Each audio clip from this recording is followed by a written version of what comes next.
Bonjour à tous, bienvenue sur la chaîne YouTube Mécanique Sportive, c'est Nicolas. Aujourd'hui, je vous présente le nouveau Peugeot 5008 dans sa version hybride 136 chevaux. On l'avait déjà essayé en électrique, on était dans les premiers dans le monde sur la chaîne à pouvoir l'essayer. Et moi, c'est surtout ça, parce que moi, j'aime bien encore le thermique, l'hybridation. Et là, Peugeot, Citroën, Fiat, Lancia, tout ça ont développé ce nouveau moteur 1,2 litre 136 chevaux avec une courroie, une distribution par chaîne et qu'ils ont étendu partout. Et ça, c'est plutôt une bonne chose parce que l'électrique, on nous force à y passer petit à petit, mais j'avoue que moi, je suis encore fan de ça. Donc je voulais présenter ce moteur sur plein de voitures, la C3 Aircross, la nouvelle C3, la 208, l'ancienne 3008 parce qu'il est arrivé la première fois sur le 3008 restylé. Rappelez-vous, on l'avait essayé, on a réessayé ensuite sur la C5 Aircross, on l'a essayé sur la C4, la C4X et là également. Ça au final c'est quelque chose qu'on connaît dans tous les groupes, même le groupe Volkswagen par exemple sur les Audi, les Volkswagen, les Skoda, les Cupra, etc. À chaque fois c'est les mêmes moteurs qui sont répandus partout, c'est pour des économies d'échelle. Alors moi j'aime bien qu'il y ait des économies d'échelle, mais je trouve qu'au final les voitures deviennent de plus en plus chères et j'ai l'impression que les voitures se ressemblent de plus en plus. Moi je ne sais pas trop comment ça marche. Est-ce que c'est les gens qui font beaucoup plus de profit ou est-ce que c'est nous qui payons juste plus cher ou est-ce que ça coûte vraiment plus cher? Alors il y a un petit peu de vérité partout je pense. Alors ce nouveau Peugeot 5008, il existe depuis 2009, c'est la 3e génération. Il est disponible en 7 places et c'est ça qui est intéressant sur cette voiture, c'est qu'il est disponible en 7 places. Il n'y a pas tant de véhicules que ça, 7 places sur le marché au final. Donc là, ça c'est en gros un Peugeot 3008 allongé qui en fait un 7 places avec un peu les mêmes caractéristiques. On va bien sûr le tester dans toutes les conditions comme d'habitude, voir ce que ça donne. Cette fois-ci il fait 4,79 m de long, c'est 25 cm de plus qu'un 3008 à 1,90 m de large, 2,10 m avec les rétroviseurs et 1,69 m de haut avec ses barres de toit. Au niveau du poids on reste sur quelque chose de contenu sur cette version hybride, on sera aux alentours des 1500 kg comparé aux 2200 kg de la version 100% électrique. Donc elle existe, comme on avait essayé en électrique. Électrique, il y aura 3 propositions. Il y aura soit le 210 chevaux avec une batterie de 73 kWh, soit le 230 chevaux avec une batterie de 98 kWh, soit le 320 chevaux qui lui est la version un petit peu performance 73 kWh et ça annonce des autonomies entre 500 et 700 km selon leur dire. On a vu que non, c'était pas ça. Et les versions électriques, c'est beaucoup plus cher également, ça a commencé à partir de 46 000 €, une finition avec la grosse batterie en GT, c'était 51 500 € environ. Là, ça commence à partir de 40 490 €. C'est quand même beaucoup plus intéressant. Avant de faire la différence, quand même, les 6 000 €, je préfère mettre 6 000 € d'essence, et 6 000 € d'essence, ça vous permet de rouler quand même vraiment pas mal. Mais elle existera également en PHEV, les nouvelles motorisations de chez Peugeot, c'est le moteur 1,6 litre avec 150 chevaux en thermique et le reste en électrique, et ça nous fait des versions 195 chevaux en hybride rechargeable. Ça c'est intéressant pour les sociétés, tout ça, qui veulent défiscaliser un petit peu parce que ça fonctionnait encore un petit peu, alors je ne sais pas en 2025 exactement, mais c'était intéressant avec une batterie de 17,1 kWh, ils annonçaient 78 km d'autonomie en 100% électrique. J'ai pas encore pu le tester puisque j'ai demandé à Peugeot d'en avoir, mais ils ne les ont pas encore. J'espère que ça arrivera prochainement pour que je puisse vous en faire un test, puisque je sais que ça intéresse certains d'entre vous. N'hésitez pas à me le mettre dans les commentaires. Est-ce que vous êtes plutôt électrique, hybride rechargeable ou full hybride comme ça, même si celui-là n'est pas exactement encore un vrai full hybride, puisque c'est une micro-hybridation améliorée, comme je le dis à chaque fois dans les vidéos de ce nouveau moteur. Bon, cette petite voiture made in Sochaux, made in France, je vais vous emmener refaire le tour juste à la main, retourner un petit peu sur le design, mais je ne vais pas m'éterniser dessus puisque je l'ai déjà présenté lors de sa sortie. N'hésitez pas à retourner voir l'autre vidéo et ça vous intéressera peut-être également. On parle plus de design et également sur la version 100% électrique. Là, je vais vous la présenter dans cette version. On va tester les 7 places puisque aujourd'hui je lance 7 places, voir ce que ça donne. Donc là, je vous emmène comme ça, je laisse les feux allumés parce que j'adore les signatures lumineuses. Et là, donc, c'est la nouvelle signature lumineuse de chez Peugeot. Là, on peut le voir avec les feux, bien sûr, 100% LED. On retrouve donc cette signature lumineuse maintenant avec 3 griffes qui partent de là, qui retournent dans le bloc optique. Et également ici. Là, on n'a pas les feux matriciels.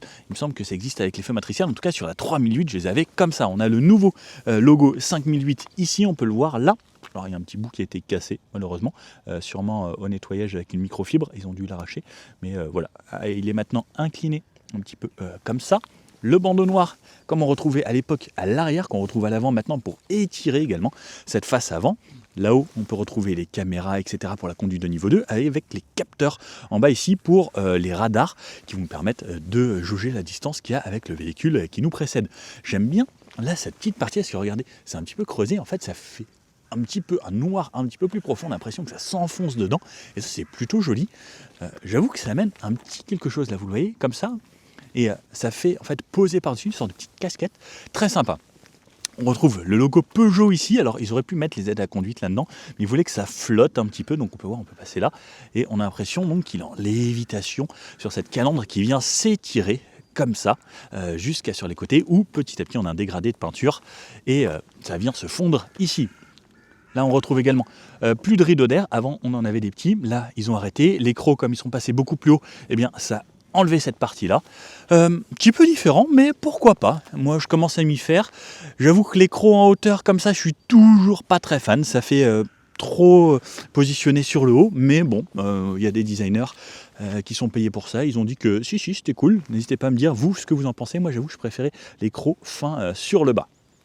Ensuite, on retrouve là dans cette finition GT ce pack avec les parties grises ici. Donc ça amène un petit peu de côté un petit peu plus sportif à l'auto. Sur le côté, il y a un petit truc qui m'a intrigué aussi, c'était ça. Ça, c'est pour guider un petit peu les flux d'air un petit peu mieux aux alentours des roues pour ne pas que ça vienne directement à l'intérieur. Donc, petit détail que vous retrouverez sur les arches de roue. Bien sûr, on retrouve toujours des arches de roue ici en plastique. Alors désolé, elle est un petit peu sale aujourd'hui parce que je suis allé rouler avec. Et on a de la chance, regardez, on a presque un beau coucher de soleil. Je vais essayer de vous faire quelques images avant qu'il fasse nuit. Donc, sur le côté, les arches de roue en plastique, en gris sur gris comme ça. C'est plutôt pas mal, c'est discret. J'avoue que moi j'aime bien quand c'est coloré, mais pour une voiture familiale, pourquoi pas. Le Peugeot ici, donc qui est rappelé avec cet écusson. Regardez, je vous fais un petit effet lumière, soleil, forêt. Waouh, comme c'est joli. Et les jantes plus bas, avec ces nouveaux motifs de chez Peugeot, avec ses côtés zigzag, etc. Le côté diamanté, alors ça c'est pareil, c'est plutôt une bonne chose. On a des pneus Michelin, c'est pour ça que ça tient bien sur la route, vous verrez tout à l'heure. Donc c'est des Ipremacy adaptés un petit peu aux véhicules électriques. Sur le côté, quelque chose d'assez simple. Voilà, et on voit que c'est long, comme je disais, plus de 25 cm de plus comparé à un 3008 par exemple. De ce côté-là, on retrouve la trappe ici pour l'essence. Alors, elle est énorme, puisqu'en fait, ils ont gardé la même que les versions électriques. Et les électriques, il y a un petit truc ici supplémentaire. Donc là, je l'ai en version essence. Fini les diesels d'ailleurs, hein, plus aucun diesel sur 3008 et 5008. Oh, c'est trop beau, j'adore ça, le soleil, surtout avec ces nuages et tout le soir, c'est super beau. On retrouve cette partie-là qu'on connaissait également sur un 5008, là, cette sorte de boomerang qui vient jusqu'au bout, les barres de toit. Ici, on a un toit vitré panoramique également. Alors, il n'est pas maxi panoramique, mais il est ouvrant sur cette petite partie avant. J'aurais bien aimé qu'il aille un poil plus loin. Les barres en noir comme ça sur cette finition GT, très joli. Et ça fait une sorte de biton avec le toit noir plus barre noire. C'est plutôt joli, tout comme les rétroviseurs qui sont repeints en noir sur le dessus. Et ça amène un petit look plutôt sympa. Et c'est vrai qu'avec le temps, il s'est modernisé. Les premiers 5008, c'était tout rond, tout ça. C'était pas aussi sexy que cette version. Au niveau des feux à l'arrière, ça ressemble à ça. Donc on a pareil 3 griffes, cette fois-ci dédoublées à chaque fois. Là, on les voit ici. Le bandeau Peugeot avec le 5008 qui est noté également ici, donc comme à l'avant. Et de ce côté-là, là. Et je vous fais un petit coup de 3/4 arrière, parce que vous savez que j'aime bien les 3/4 arrière. J'aime bien, comme c'est un SUV, le fait que ce soit vraiment SUVisé et pas SUV coupé, surtout sur une familiale selle place, ça aurait vraiment aucun intérêt. Donc bien ici Peugeot, on peut le voir que c'est vraiment vertical. Là la vitre un petit peu inclinée, mais ensuite cette partie là très droite pour permettre d'avoir quand même un petit peu de coffre à l'arrière. On voit que c'est travaillé, là tous ces endroits. Et des poignées type frigo sur les côtés, on reviendra dessus. Ensuite, sur l'arrière, le 5008 là, le hybride qui est noté de ce côté-là, les parties plastiques sur le bas, l'antenne type requin là-haut, mais l'essuie-glace ici, ça c'est top. Et on peut voir qu'on a les vitres surteintées, et là avec ce coucher de soleil, ça rend super bien. Allez, j'ouvre ici, donc on a une ouverture électrique. On retrouve une partie coffre. Ici, bougez pas, je vais vous donner les stats. C'est sur mon trépied, j'ai quelques infos là-bas. Hop, comme ça, en même temps, je vais vous montrer à quoi ça ressemble lorsque je rentre dans le coffre, et ce sera plus pratique. J'aime bien vous montrer un petit peu les backstage et tout. Hop là, donc ce sera comme ça. Donc le coffre, on a 316 litres en version 348 litres en version 7 places et 916 litres, donc comme ça, en version 5 places. Donc 348 et 516. On a un petit bac de coffre de 90 litres. Donc là, ici, c'est ce qu'ils disent, 90 litres sur le dessous. Donc on peut voir que cette partie, on peut l'enlever également si on souhaite pour avoir plus d'accès et plus de rangement. Ensuite, je vais pouvoir relever les sièges. Alors, il me semble qu'il faut enlever la plage arrière. Hop, hop, hop. Alors ça passe quand même comme ça. Donc allez, j'en déplie un ici pour vous faire une idée du volume de coffre. Et lorsqu'il y aura tout rabattu, ça fera quand même vraiment beaucoup de volume. Et on peut incliner donc les dossiers des sièges qui sont là. Ça aussi, ça fait quand même réellement la différence lorsqu'on va pouvoir se mettre à l'arrière. On a une petite LED de ce côté-là. Là, on a des bacs sur les côtés. Les ceintures qui sont attachées sur ces petits supports juste ici. Bref, quelque chose d'assez simple, et bougez pas, puisque je sais que vous aimez bien que j'aille me loger dans les coffres. Donc là ici, lorsqu'il est en 7 places, ça donne ça. Alors là, il y a vraiment très peu de place, on ne pourrait pas fermer parce que regardez, là je suis en dehors de la partie du joint, il faudrait que je sois caché à l'intérieur. Par contre, lorsque c'est rabattu, hop, là je peux rentrer vraiment très facilement, on rentrerait même à 3 personnes ici sans trop de problèmes. Après, si on n'a qu'une place à l'arrière, on peut limite faire rentrer un enfant par le coffre. Je sais que moi, ça m'amusait quand j'étais petit. Je pourrais rentrer par là. Hop, hop, hop. Allez, m'y loger. Là-bas. Bon. Par contre, là, j'ai vraiment pas de place pour les jambes, tout ça. Je vous montre.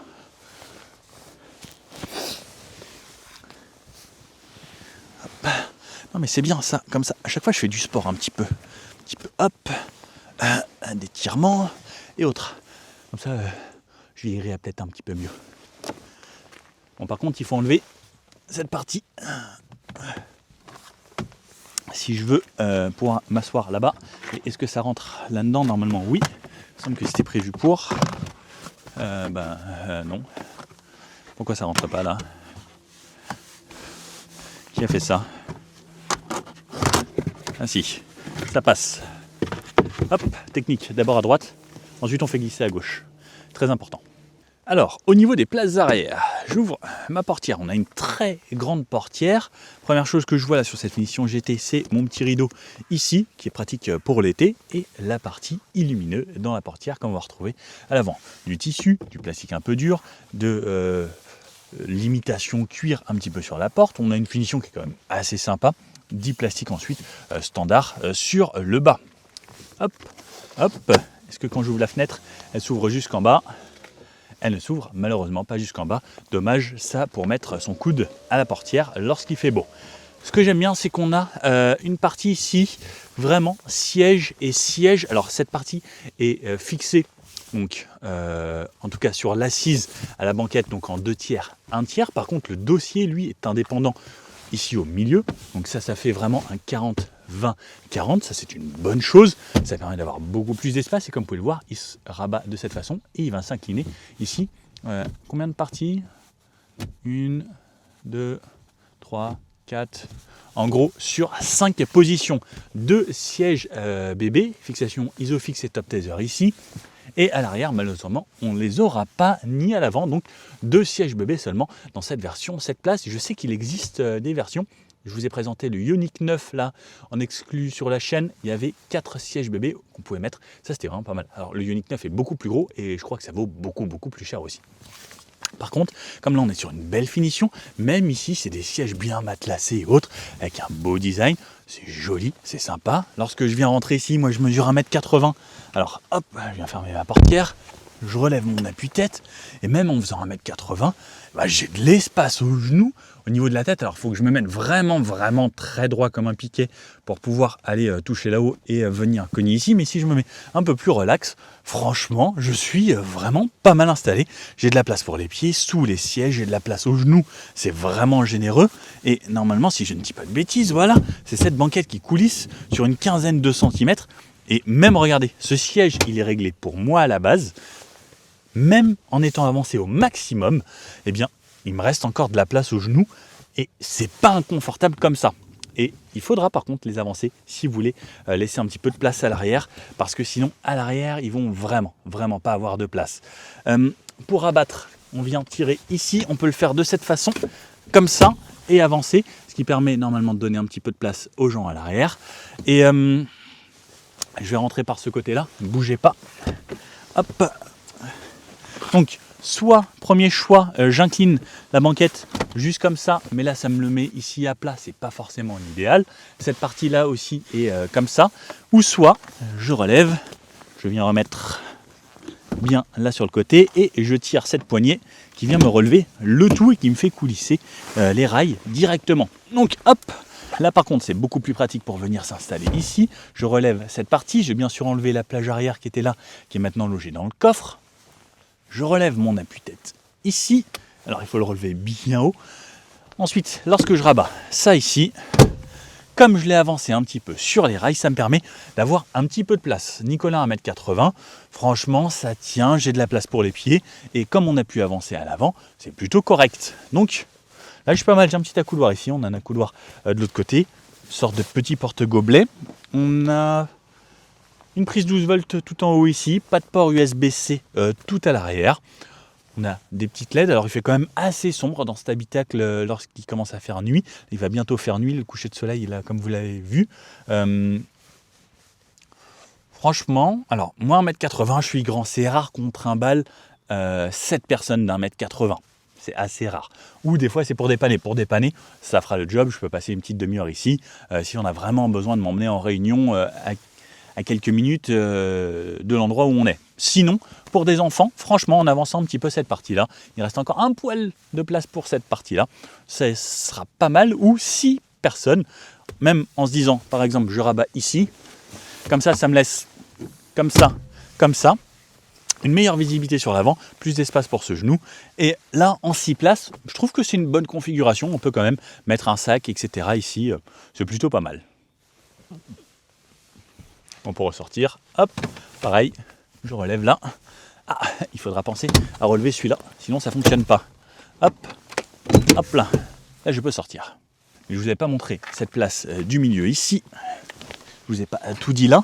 Donc là j'étais avancé comme ça pour avoir de l'espace à l'arrière. Donc ce que je peux faire, c'est recoulisser. Ici on peut voir qu'il y a quand même un sacré débattement.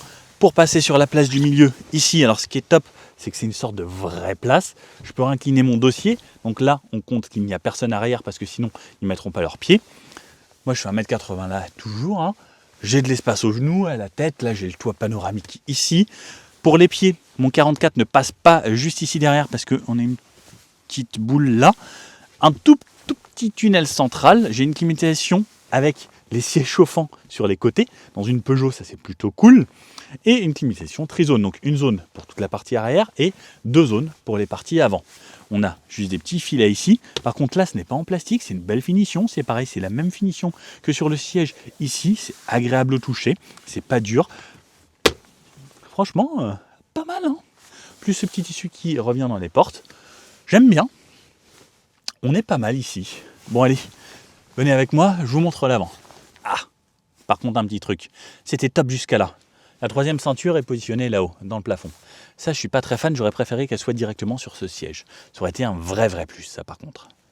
Bon, cette fois-ci, je vous emmène pas faire le tour de la voiture parce qu'on a déjà fait le tour. Je récupère juste mes clés ici parce que à chaque fois que je m'éloigne, sinon, regardez, là, hop, éloignement.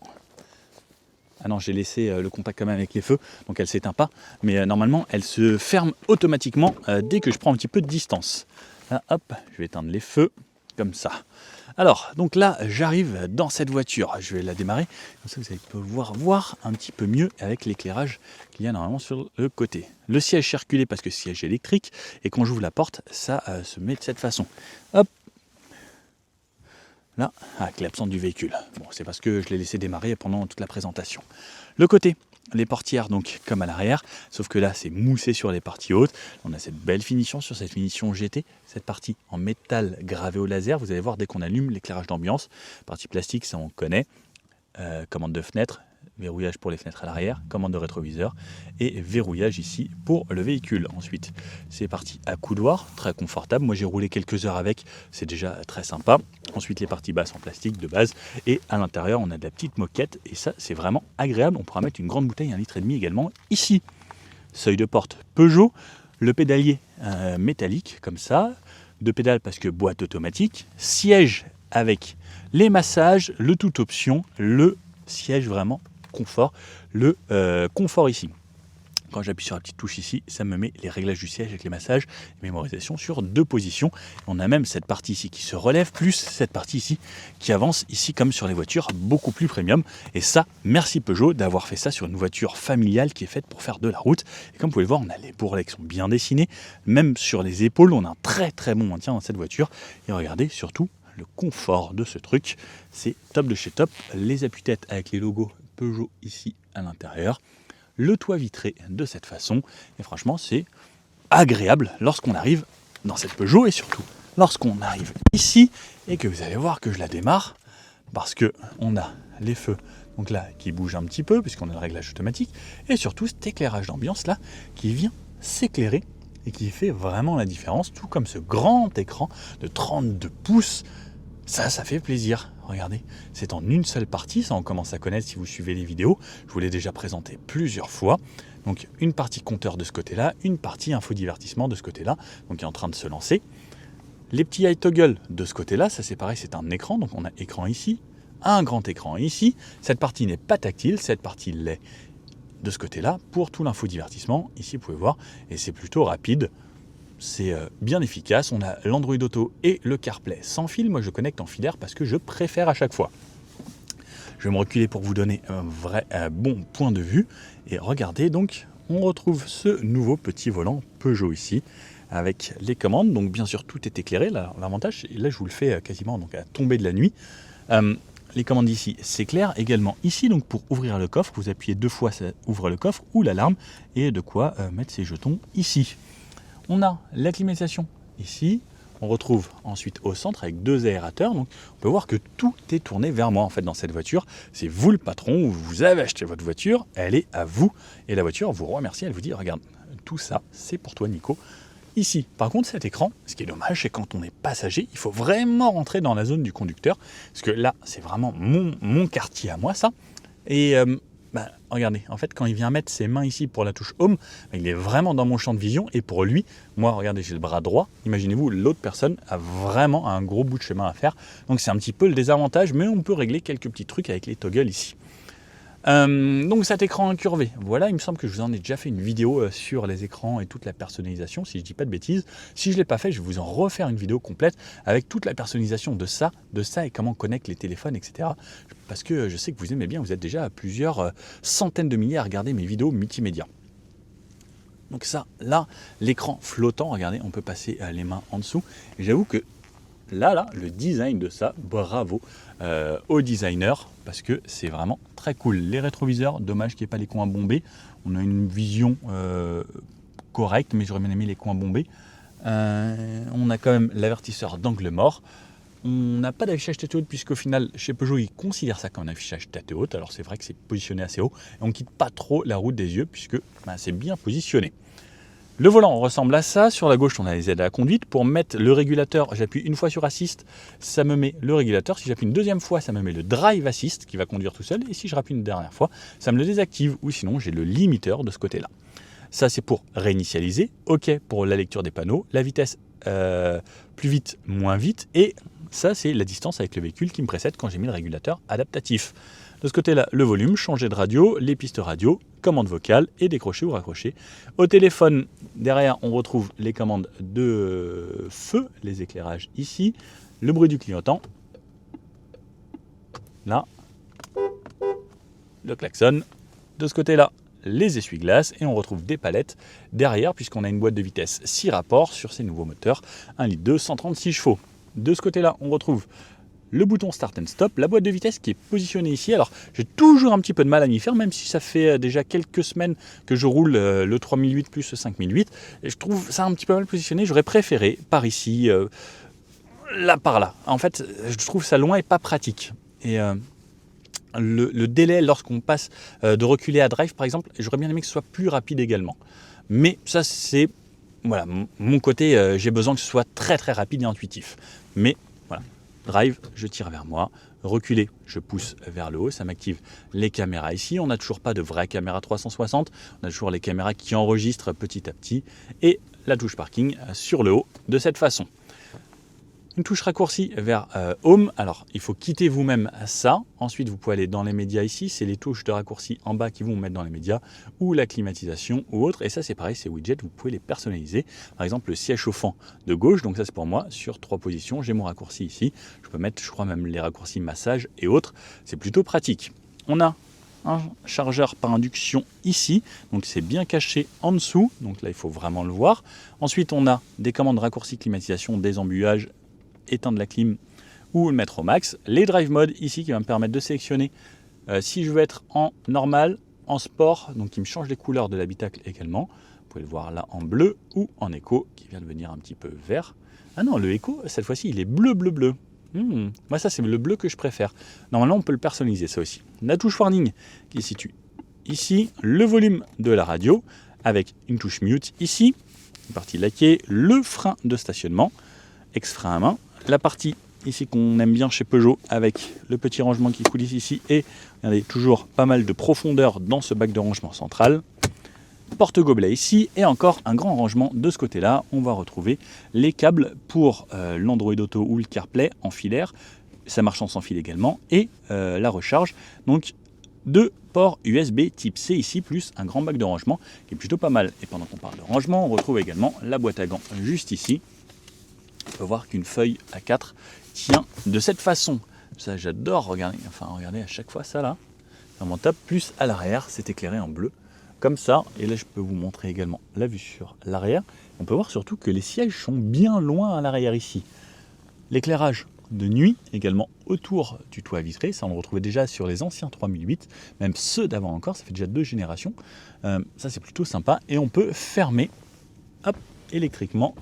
Donc là si j'appuie à fond, ce rideau ici, alors j'avoue que moi je préfère quand c'est ouvert. L'avantage quand c'est fermé, c'est que ça fait moins de bruit dans l'habitacle parce que le verre ça résonne un petit peu plus que les tissus, donc ça permet de mieux insonoriser. Mais par contre, je me sens tout de suite, c'est plus triste quoi. Donc luminosité au max pour moi tout le temps. L'été ça peut être bien de le fermer si vous voulez un peu moins de soleil ou si les enfants derrière veulent dormir avec les stores fermés sur les côtés. Mais moi je préfère laisser ça ouvert et les sièges, donc comme je vous les ai montrés, franchement. Ce 5008, il est pas mal. À l'époque, on pouvait dire, ouais, Peugeot 5008, bon, bof. Franchement, là, qu'est-ce que ça a envié à une autre marque, même une marque premium? On a un grand écran, on a de l'éclairage d'ambiance, on a des finitions sympas, on a des sièges massants, on a des sièges chauffants, on a un toit panoramique, ouvrant. Il manque plus grand-chose là. Il manquerait peut-être juste un moteur un petit peu plus sympa. Mais on va voir ce que ça donne sur la route. C'est parti, on prend la route. Let's go. Allez, c'est parti avec ce 5008, cette nouvelle version en hybride. Clignotant, on a l'habitude. Là, dès que je relâche, je pars en électrique. Donc, on a cette version hybride. Alors, c'est la hybride simple. Elle existe, comme je vous ai dit, en hybride rechargeable. Elles ne sont pas encore disponibles chez Peugeot pour le moment pour que je puisse vous en faire un essai. Donc, 136 chevaux. Avec le moteur 1,2 litre HN, plus cette hybridation qui apporte une trentaine de chevaux quasiment. Ça permet à basse vitesse comme ça de pouvoir rouler en électrique. On a une petite batterie tampon qui fait que en fait, dans les bouchons ou à basse vitesse ou pour se déplacer sur un parking et autres, on va pouvoir rouler justement de cette façon en électrique. Et ça c'est plutôt pas mal. Ça permet de faire quand même pas mal d'économies d'essence puisque c'est faire déplacer le véhicule à basse vitesse qui consomme le plus d'essence. Une fois que ça roule, là ça va. Sauf à haute vitesse avec des petits moteurs, ça peut consommer un petit peu plus. Là on est parti pour 98 km minimum et ensuite je continue ce débris. Je vais garder la voiture aussi quelques jours. Je viens de rendre le Peugeot 3008 avec la même motorisation, le 1,2 litre 136 chevaux, moyenne sur 360 km, je crois que j'ai fait à 6 litres 1, 6.1. En ville, j'étais aux alentours des 8 litres, alors quand je faisais que de la ville, exclusivement ville, et 6 litres 1 de moyenne en ayant fait du 80, un petit peu de tout, du 110, etc. 6 litres 1, 6 litres 2. ça me paraissait relativement correct. Le 5008, qu'est-ce que c'est? C'est un 3008 plus gros, plus de place et on peut y mettre 7 personnes. Donc forcément, ça consommera un petit peu plus si on y met 7 personnes. Donc je ne pense pas trouver 7 personnes durant cet essai-là. Mais ça va déjà vous faire une idée. J'ai bien sûr, dès le départ, la remis tout à zéro. Ça, c'est comme quoi j'ai dépassé 30 km/h, donc lecture des panneaux, ça, je l'enlève. Alerte vitesse excessive, je désactive parce que ça, c'est clairement très embêtant. Le moteur vient de se démarrer là. Hop, je retourne ici. Les dodanes et autres, ça reste une voiture qui est très confortable. Là, on est sur la finition haut de gamme avec les sièges qui sont confort, en même temps qui ont un bon maintien, matelassé. Franchement, c'est très agréable lorsqu'on est au volant. Je suis repassé en électrique. Le moteur, comme vous l'avez vu, il a redémarré une petite phase thermique et dès qu'on accélère un petit peu plus, là par exemple, il vient de repasser en thermique. La transition extrêmement pas perceptible. Je peux réaccélérer un petit peu. Et ensuite, donc, on l'entend le moteur légèrement. À basse vitesse, on l'entend un petit peu lorsqu'il relance. Et c'est pas forcément désagréable. C'est quand même plutôt bien insonorisé. En tout cas, au niveau du moteur, on verra ça tout à l'heure pendant les accélérations et autres. On l'entend un petit peu parce que les 3 cylindres, ça a souvent ce bruit caractéristique de ça cogne un petit peu. Moi, j'ai toujours préféré le 4 cylindres, même en moto. C'est les 2 cylindres, j'en suis pas fan. Plus il y a de cylindres, en fait, plus on a une onctuosité et plus le moteur tourne rond. C'est ça que j'aime bien avec les moteurs 4 cylindres ou 6 cylindres ou 8 ou 10 ou 12. Plus il y en a, mieux c'est parce qu'en fait, ça fait une sorte que l'arbre à gamme tourne vraiment parfaitement tout le temps et il n'y a pas d'à-coups et c'est toujours beaucoup plus progressif. Après, c'est pas dérangeant, je vous dis pas qu'on sent des à-coups ou autre, mais en fait, ça vibre différemment, c'est un petit peu différent. Après, là, par exemple, je suis repassé en électrique. Chaque phase de décélération, par exemple, dès que je relâche la pédale, ça recharge. On est quasiment à la puissance maximum de recharge de la batterie lorsqu'on relâche. Et ça fait une sorte de mode B, alors qui est tout le temps. On ne peut pas le désactiver, malheureusement. Je n'ai pas de mode B ou autre. Par exemple, si je tire ici, ça reste en D. Je ne vais pas avoir de mode B. Seul, ce que je vais appuyer, c'est le mode M. Le mode M qui va passer en manuel pour que je puisse jouer avec mes palettes derrière le volant. Qui a, en vrai, très peu d'intérêt, à moins que vous passiez en mode sport et que vous voulez vous amuser un peu. Mais en vrai, un 5008, comme ça, c'est mieux. On essayera tout à l'heure quand même pour voir, parce que vous savez que je teste les véhicules dans toutes les conditions comme d'habitude. Là, on va sortir de la ville, on va faire du 110, du 130 et autres. Il va vraiment y avoir un petit peu de tout. Donc comme d'habitude, j'aime bien vous le tester dans toutes les conditions. Lorsqu'on roule vraiment tranquille à basse vitesse comme ça, c'est assez agréable. Et le moteur se recoupe à chaque fois comme une vraie full hybride. Donc en gros, c'est une sorte de MHEV, mais vraiment plus typée full hybride, mais elle n'a pas autant de puissance et une aussi grosse batterie qu'une vraie full hybride. Mais les consommations, normalement, devraient être beaucoup mieux que ce qui se faisait avant. Et l'avantage, c'est également qu'on ne se traîne pas une grosse batterie de PHEV, donc les hybrides rechargeables, qui sont top aussi en utilisation si vous rechargez tous les soirs et selon la distance que vous avez à faire au quotidien. Le full élect, ça peut être une très bonne chose. Après, ça coûte plus cher, c'est plus lourd. Donc, pour moi, ça reste le meilleur compromis. En tout cas, le full hybride, c'est le plus facile. Il n'y a pas besoin de recharger. On va mettre de l'essence. Même si ça consomme un poil plus, c'est pas forcément très grave pour moi.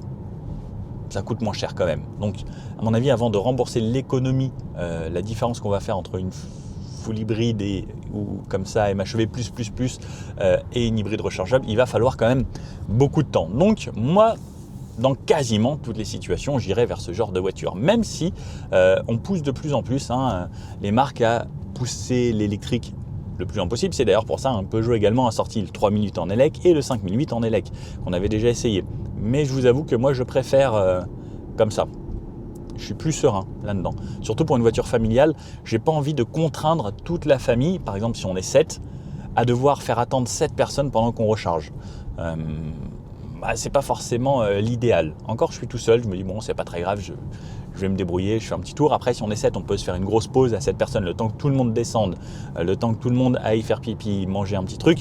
C'est vrai que les temps de recharge, les environ 30 minutes pour les 10 à 80%, ça passe. Mais voilà, je me dis que je préfère ça quand même. N'hésitez pas à me dire ce que vous en pensez. Moi, le full hybride, pour moi, c'est le top. Après, en utilisation au quotidien, si vous avez les moyens, vous avez la maison pour recharger ou une borne à disposition chez vous pour recharger tous les soirs, le PHEV, clairement, c'est top de chez top. Pourquoi elle sonne ? Je croyais avoir désactivé ça. Alerte de vitesse excessive. Je l'ai désactivé. Pourquoi tu sonnes ? Bah alors ? Pas ça que je veux, moi. Ah non, là c'est à chaque fois que ça change de lecture de panneau, ça... Donc là c'était 50, 70, 70, 50. Et là elle va repasser à 70, elle l'a lu j'espère. Elle l'a lu, voilà. Donc ça il va falloir que je le désactive très vite. Parce qu'en France, il y a trop de panneaux. 50, 30, 40, 30, 40, 50. C'est hyper désagréable comme truc ça. Donc ça, je vais aller chercher Home, menu. Non, il faut que j'aille dans le menu comme ça, paramètres, personnalisation, véhicule, c'est déjà vert. Il va falloir que je m'arrête. Parce que là, dans les raccourcis ici, aide à la conduite, je les ai pas. Fonction, sinon il faut que j'aille dans fonction. Alerte modification de vitesse. Voilà, c'est bon, on désactive et je vais le mettre dans les favoris. Comme ça, il apparaîtra dans les favoris aussi. Reconnaissance panneau routier, oui si tu veux. Alerte à l'attention du conducteur, oui ça on peut désactiver aussi. Là ça roule un petit peu plus, ça relance, je suis en montée. Ça tombe les rapports, c'est assez fluide. J'arrive facilement à 70. On a un petit peu plus de couple que l'ancien 1,2 litre, parce que là cette fois-ci on a une addition de l'électrique et surtout ça amène du couple. Ça évite aussi de tomber les rapports trop vite. Avant on avait des boîtes EAT8, maintenant c'est passé à des boîtes de vitesse double embrayage 6 rapports, puisqu'on n'a plus besoin d'avoir autant d'étagement, puisque justement le couple de l'électrique aide à relancer plus facilement et ça fait que la voiture a moins besoin de tomber des rapports puisque justement l'électrique va aider et donc ça va également jouer sur la consommation. Et en vrai 6 vitesses, on a déjà largement de quoi faire. Allez, là on a une route à 110, je vais vous faire une insertion, je suis à 70, pied plancher, ça met un petit peu de temps de tomber les rapports. Le moteur ne s'emballe pas directement. Et j'arrive à 110. Donc, ça monte assez bien en termes de vitesse. Le moteur ne s'emballe pas. Il reste plutôt discret quand on est vraiment pied dedans. Ça, c'est assez impressionnant. Et justement, comme j'expliquais juste il y a quelques secondes, c'est que le fait d'avoir de l'électrique, ça n'a pas besoin de monter tout en haut pour avoir la puissance, puisque le couple combine avec la puissance et fait que, justement, ça n'a pas besoin de s'emballer trop haut. C'est plutôt agréable. Bon. Là pour le moment, je viens de sortir de la ville, j'ai une moyenne à 8,4 litres de moyenne en ville. Alors c'était sur 5 km, c'est pas forcément le top et surtout que je sortais de bas de Poissy pour monter, donc il y avait un petit peu de montée. L'idéal c'est que là je vais de Poissy jusqu'à Fontainebleau, il y a 100 km comme je vous disais. Je vous refais un petit débrief en arrivant là-bas et là ici c'est 110, il y a une grosse partie 110, c'est quasiment du 110 tout le long maintenant avec un peu de 90 et du 130 sur la fin. Je vous refais un débrief dans ces conditions, ensuite je remets à 0 et on se fait comme si on faisait des petites routes de campagne à 80-90. Donc là le truc le plus important c'est d'appuyer sur le petit bouton ici, aller dans massage ici, aller dans patte de chat et l'activer en force 3. Et là je suis parti pour 1h30 en me faisant conduire avec mes aides à conduite, ma conduite de niveau 2 et mon petit massage du dos au top. Alors lorsqu'on a monté par exemple 50 pour remonter à 70, il se fait un petit peu plus présent dans l'habitacle ce moteur. On l'entend un poil plus et toujours ce bruit caractéristique du 3 cylindres, mais par exemple si j'ai besoin, ça accélère tout de même. Là ça passe à 90 ici, là je fais un 80, 90, ça y va plutôt bien, c'est assez facile. Après n'oublions pas, là je suis seul dans la voiture n'est pas chargée complètement, donc forcément il forcera un petit peu plus, mais pour le moment niveau conso, moyenne à 6 litres, ce qui est plutôt pas mal. Alors j'ai pas roulé à 110, j'étais à 100 à peu près tout le long, puis il y a eu une petite partie 70 et 50 là pour arriver jusqu'ici. Ouais ça va, ça reste relativement correct là pour le moment. Et là on a donc quand même un gros bout de 90 ici pendant là, au moins 10 km. Alors là ça fait un paquet de kilomètres que je roule à 110. Au début il y a eu beaucoup de 90, j'ai une moyenne à 5 litres 3 sur 68 km, ce qui est vraiment pas mal. Là j'arrive vers American Car City, d'ailleurs il faudrait que j'y retourne parce qu'on faisait des essais très sympas avec eux. Et je sais qu'ils voulaient que j'essaye des Challenger et autres, des L4. D'ailleurs n'hésitez pas à me dire si ça vous intéresse, les grosses voitures américaines, j'avoue moi j'aimais bien. Ce que je vais faire donc là, c'est pour vous faire tous les petits bouts comme d'hab, je vais me mettre à 90 ici, donc 5 litres 3 sur 69 km, c'est vraiment pas déconnant. Allez, 90. Donc n'oublions pas, on n'a plus de contour maintenant sur les voitures, ça c'est un petit peu dommage. Là j'étais au téléphone, l'Android Auto ça marche très bien, le son top, parce que certaines voitures c'est horrible. Alors, 90. J'entends un petit peu ce qui se passe là-bas, pourtant j'ai des vitres quand même feuilletées.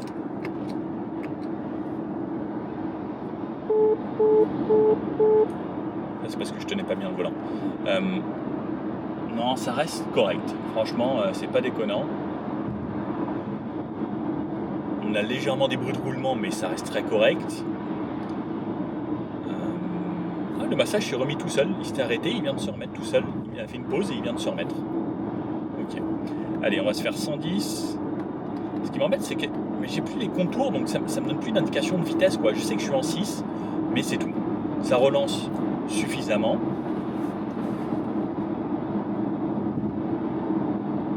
Voilà, attendez, je vais doubler ça. Je réaccélère. En 110, on entend un petit peu plus les bruits du moteur. Hop, tout à gauche. Donc là, 110. Un régime stabilisé, ça va. On entend un peu de bruit de roulement. À 110, il n'y a quasiment toujours pas de bruit du vent.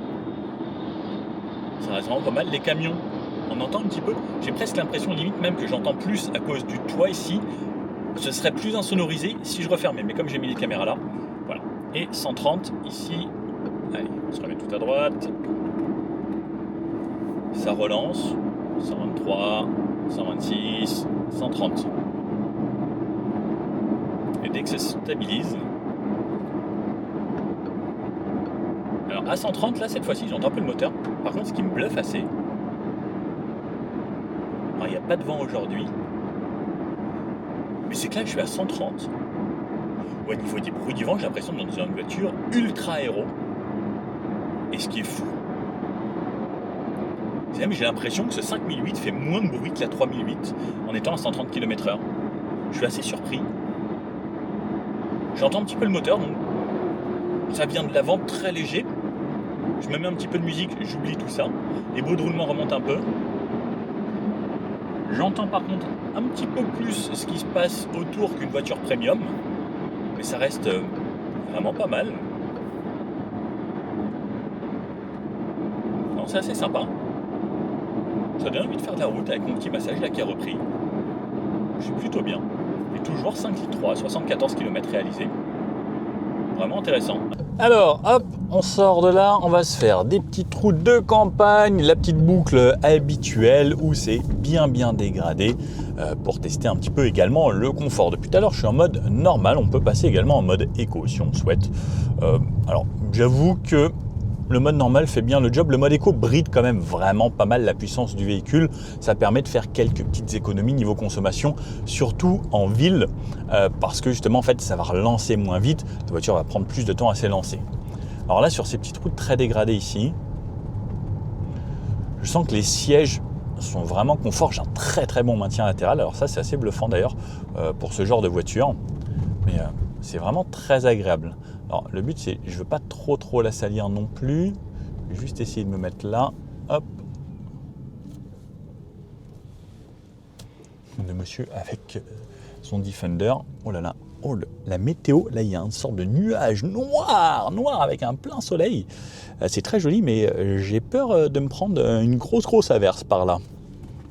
Regardez à quoi ça ressemble. On y va ou on n'y va pas? Bon, allez, let's go. Comme je suis en mode éco, donc je vous disais, pour relancer, ça relance beaucoup plus tranquillement qu'en mode normal. Allez, je me remets un petit peu de rythme.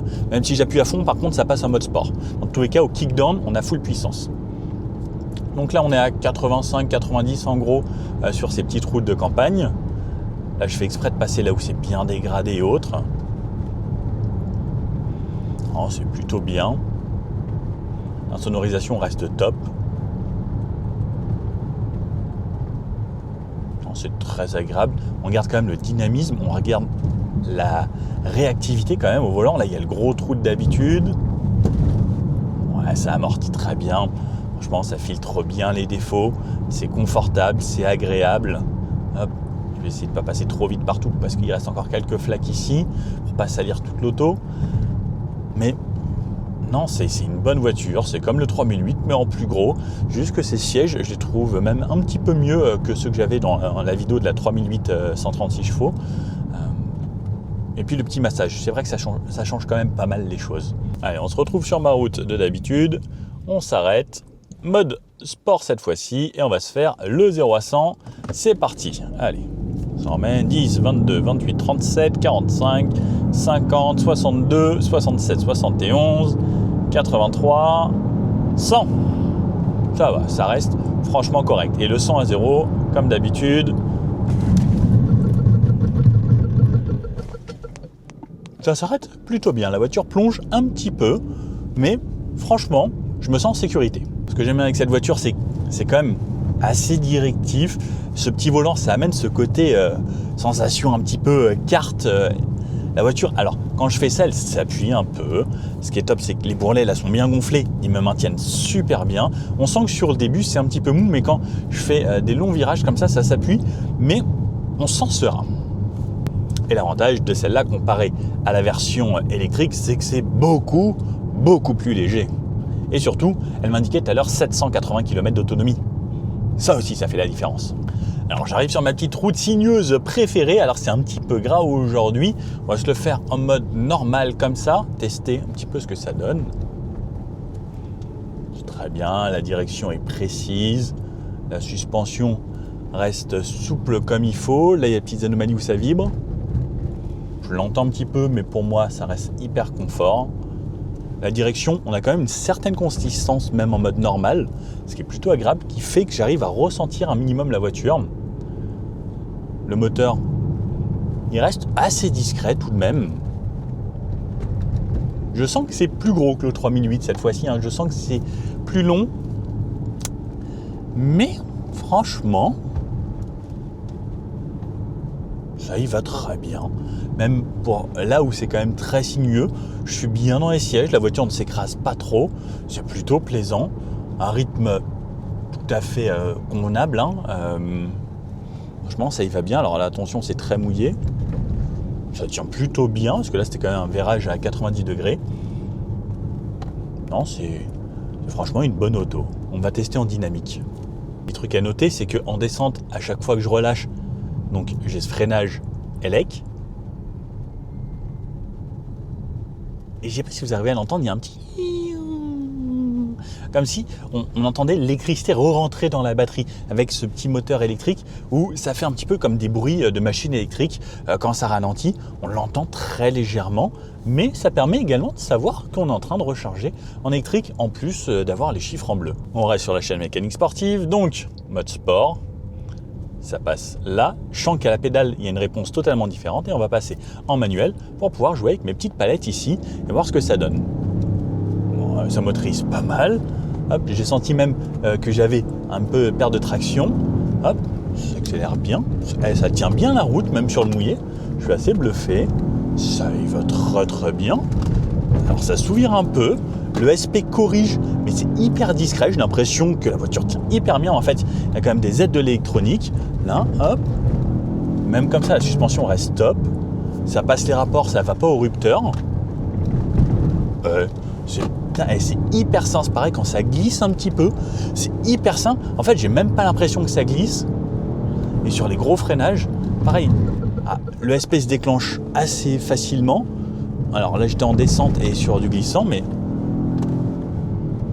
franchement, top, très bien, assez bluffé, même sur du gras comme ça. J'étais à 5,5 litres au début de la montée sur 97 km, là c'est tout de suite passé à 5,7 litres, donc dès qu'on s'ambiance un petit peu, la voiture va par contre remonter tout de suite en consommation et on va tout de suite exploser les scores. Mais donc là sur 98 km, on va dire en gros 100 km, j'en suis, ça y est, c'est repassé à 5,7 litres.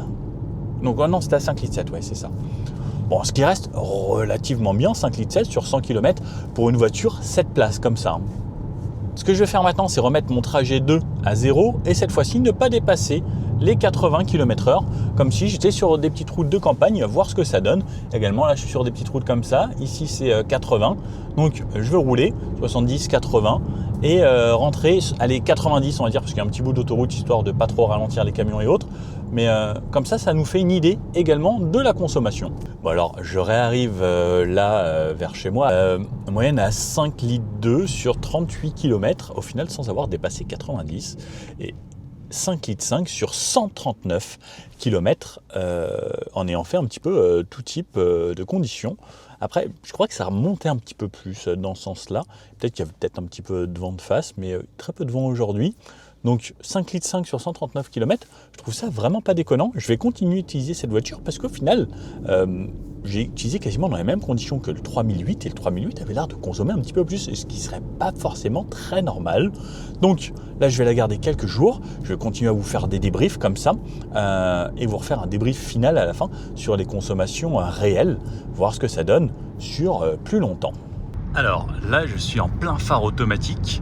On peut le voir, on est en plein phare sur le côté et j'ai l'impression d'avoir bien les feux matriciels parce que si je me décale, non attendez, je sais pas si on va le voir là-bas, est-ce qu'il enlève des feux sur la gauche?